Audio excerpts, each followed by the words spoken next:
Good morning, Beach Point friends. This is Jackie Manastra, your children's pastor. So today we're going to talk about disappointment. You know, not a very fun thing to talk about, but everybody goes through it. Every single person on earth has been disappointed at one time or another. You know that feeling when you're hoping and praying and wishing for that new Nintendo Switch? Ooh, or that Disneyland vacation with your family? Or a play date with your very best friend? And then none of it happens? That feeling, that's the one we're talking about today. You see, people who love God face disappointment. Well, all people face disappointment because, well, we're people and we live in a broken world. You see, in the beginning, it was all God, it was all good, but then it all broke. Sin broke the world, but the story wasn't over yet. We know that, right? Jesus was coming to fix the brokenness, to fix the sin problem. But that doesn't mean that we're not going to face heartbreak or disappointment. We're going to go through hard times.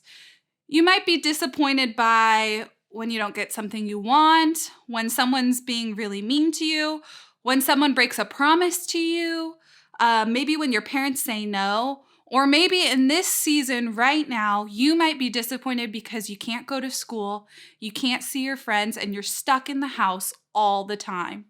Anyone know that feeling? All this disappointment talk reminds me of a guy from the Bible named Joseph. You see, Joseph, he knew a thing or two about disappointment. He had a dream, a pretty good one.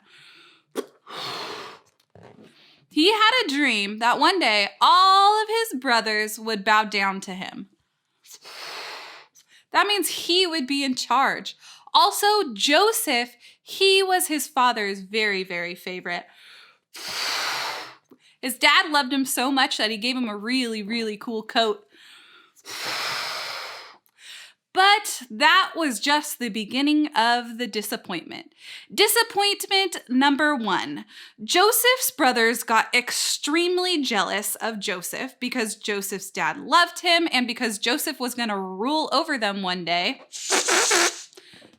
Disappointment number 2. Joseph's brothers beat him up. Disappointment number 3, they threw him in a pit. Disappointment number 4, they sold him as a slave. Guys, not cool at all.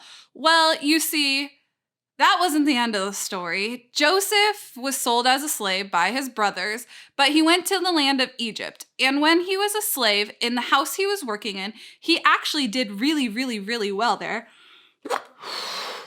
Because he loved God and trusted God, God had favor on him, and he made anything that Joseph touched just do super, super well. You see, when we trust and follow God, even in hard times, even in times of disappointment, he will bless us because we love him and we're trusting him and we're listening and obeying him. But unfortunately, friends, that wasn't the end of the disappointment. You see, in the house that Joseph was working in was this lady, the lady who owned him, and she wanted him to do some pretty bad stuff. But Joseph wouldn't listen.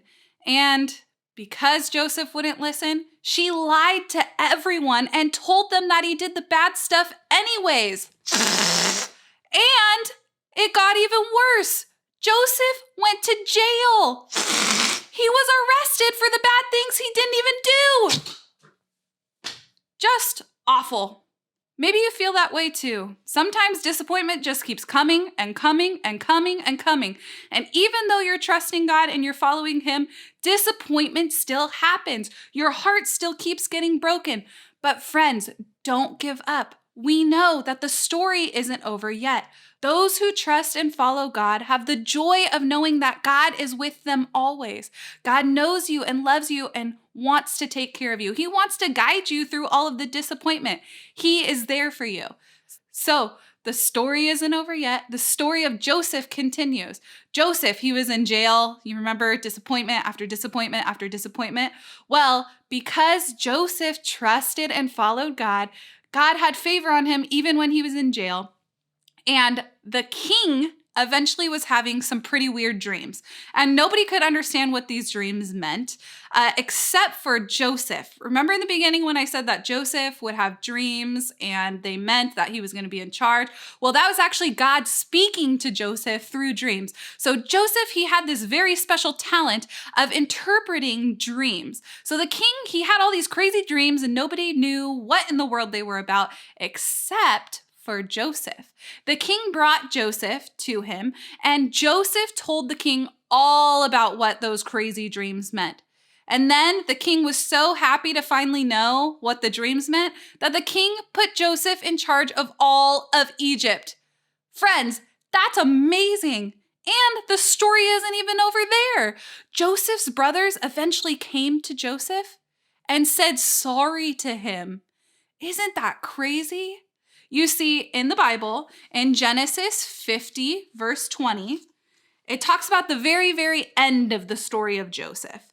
And I think this verse tells everything you need to know about Joseph's life and about our lives too. So we're looking at Genesis 50:20. Genesis 50:20 says this: "You intended to harm me, but God intended it all for good. He brought me to this position so I could save the lives of many people." So, what's something you're disappointed with today? Talk to God about it. Even if you're disappointed with Him, He still wants to hear about it. God loves you and He wants you to talk to Him. Also, when you're facing times of disappointment, remember who God is. Remember Joseph faced disappointment after disappointment after disappointment after disappointment after disappointment. But he still remembered who God was. God is trustworthy. He's praiseworthy. He's amazing. He's the creator of all things. He loves us. He knows us. He wants to guide us. All of these things help us to remember who is in charge. God's in charge. Friends, when you're facing disappointment after disappointment, instead of focusing on the thing that's disappointing you, start to focus on God. Think of all of the amazing things that He is and that He does. That will help your heart to remember that even though you're facing disappointment and hard times, that you can trust God because He cares for you. All right, check out our activity of the day and don't forget to post your pictures and tag Beach Point Kids in them. I can't wait to see the amazing things that you guys do this week. Bye.